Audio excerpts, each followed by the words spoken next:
Home is a place to laugh, learn, and play, and a place where everyone should always feel safe.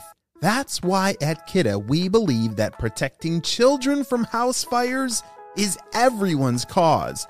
Join us in our mission to help families everywhere learn about fire safety so we can help keep children safe at home and ensure lots more laughs in the future. Learn about the importance of smoke alarms and creating your own home fire safety plan at cause4alarm.org. Hello, critter protectors. Mr. Jim here, and welcome to Kids Animal Stories, a place where there's always a mystery and adventure around every single corner. If you love critters of all shapes and sizes, I need you on our Critter Protector team. Join our adventure as we learn about critters from around the world and in our backyards. Well, my friends, are you ready for today's adventure? Me too! Let's go!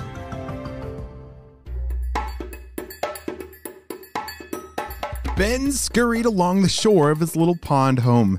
Today he was on the move, trying to find some food and trying to find some friends. Ben was a toad bug. No, not a toad. And not just any bug, but a big-eyed toad bug.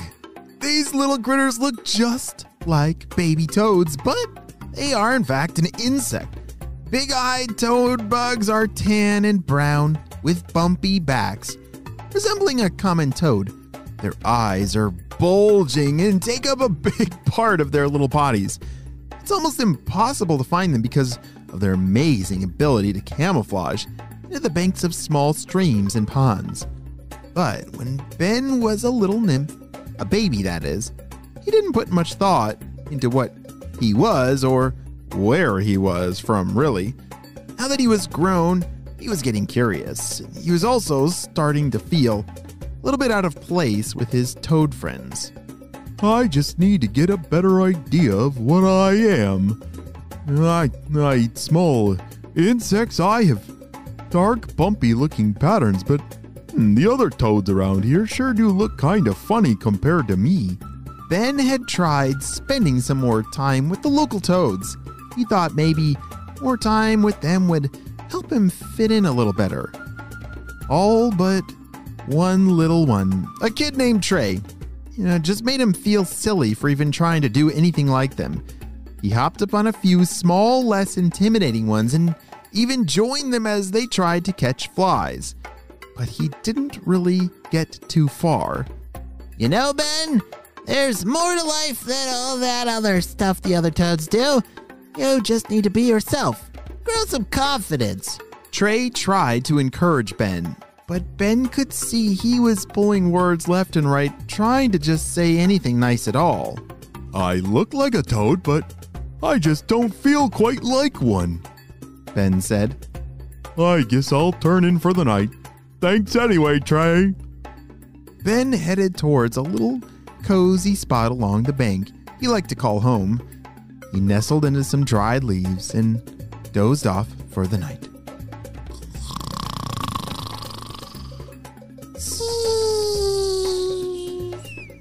The next day, he woke up to a surprising thud. And it happened again. Thud. And again. And again. What in the world is that racket? Ben wondered and started searching around. He took a peek down the bank to see if there was someone he knew, but he didn't see any toads or even any other commotion. Since that direction seemed silent, he listened again. Thud. Chomp, chomp. Thud. This time he could tell it was coming from some ways away, so he started venturing towards the sound down the creek further than he'd ever gone before. The sound grew closer as he kept on this journey. Thud. Thud. Thud! Finally, he came to the source and was actually a bit shocked at the sight. He saw trees upon trees upon trees stacking up across the creek. Then he spotted some very interesting critters. What are those furry things? And What are they doing to the creek? He was much too small to get their attention, so he watched for a while. They'd chew a tree towards the bottom, and then thud! Down it would fall on top of the already huge stack of other trees. He noticed that the water was moving slower and slower through this stack of logs. Suddenly, he heard a small voice from behind him. Excuse me? Excuse me? The little voice called. Ben looked behind him, and lo and behold, he saw a tiny little toad-like creature just like him. Oh, hi! I didn't see you there. My name's Ben. I'm Leah. Hello. Leah said shyly. Leah explained how these big critters had been knocking down the trees all night long. I'm getting a little worried. What are they going to do to our home here? Leah said. I'm not sure what to do, but we should probably do something. Ben realized this could be a big problem for the toads back home. Like if all those trees get knocked over, I think all their homes are going to get knocked over with them. What will Ben and his friend Leah do? Are they going to be able to warn the toads?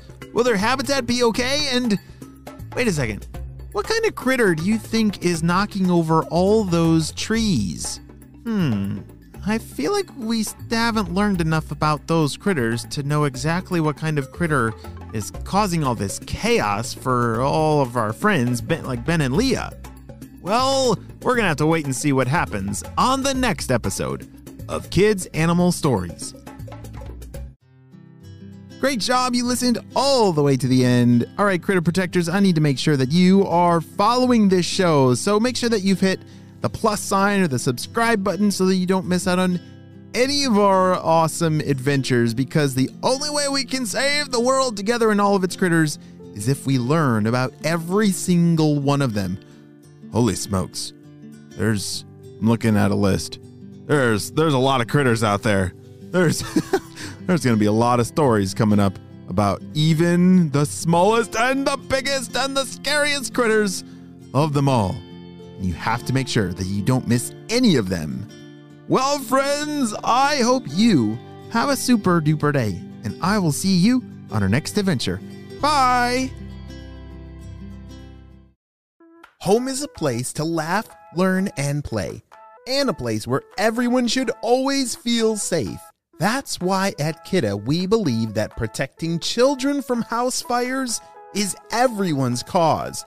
Join us in our mission to help families everywhere learn about fire safety so we can help keep children safe at home and ensure lots more laughs in the future. Learn about the importance of smoke alarms and creating your own home fire safety plan at cause4alarm.org.